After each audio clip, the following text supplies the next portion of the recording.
Vérifiez conditions en magasin. La matinale de Radio Classique avec David Abiker. Et avec Guillaume Tabar à 8h11 pour l'éditorial avec Le Figaro. Bonjour Guillaume. Bonjour David. En Conseil des ministres, hier, Emmanuel Macron a appelé à être ni dans le déni, ni dans le catastrophisme. Que veut dire par là le chef de l'État ? Écoutez, ne pas être dans le déni, c'est reconnaître que c'est très mal parti pour le gouvernement de François Bayrou et pour son plan de maîtrise de la dette.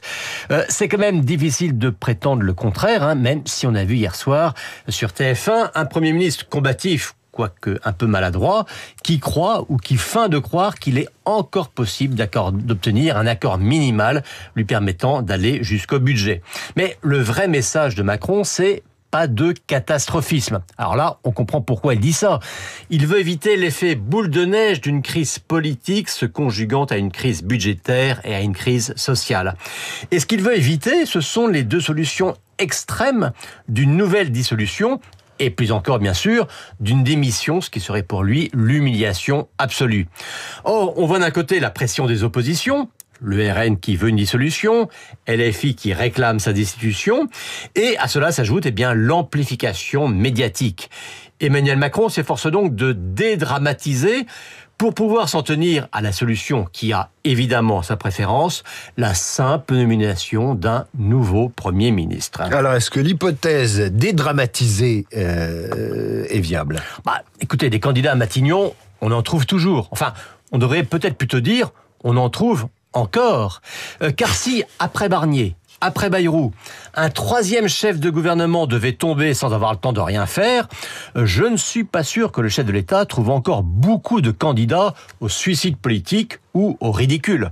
Mais enfin, il fait le pari qu'une fois l'abcès du vote de confiance crevé, un nouveau Premier ministre aurait les moyens d'avancer un peu. Comme Bayrou avait pu faire aboutir le budget que Barnier n'avait pas réussi à faire voter, monsieur ou madame X ferait à son tour passer le budget sur lequel Bayrou s'apprête à être renversé. Vous voyez que l'objectif n'est pas très ambitieux, mais comme pour un bateau en difficulté, Macron compte en fait tenir jusqu'en 2027 en faisant du cabotage. Quelle perte de temps. Et ce scénario est envisageable au lendemain du 8 septembre ? Écoutez, pour qu'il le soit, il faudrait qu'un autre acteur accepte de passer au moins du rejet à la neutralité, en l'occurrence le RN ou le PS. Alors on voit bien que Macron, lui, n'envisage de s'adresser qu'au PS. Alors c'est vrai que contrairement à LFI, le PS ne réclame pas la démission du président.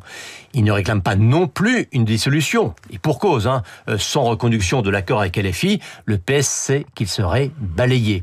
Mais on entend ses responsables. Pas question pour autant de jouer les béquilles d'un nouveau Premier ministre issu du bloc central. Pour le PS, c'est un Premier ministre de gauche ou rien. Vous voyez qu'on est encore très très loin du rêve de Macron d'une grande alliance. Guillaume Tabar pour l'éditorial avec Le Figaro. Vous retrouvez cet éditorial en vidéo sur lefigaro.fr et évidemment sur la chaîne YouTube de Radio Classique et en podcast sur notre application. À demain Guillaume.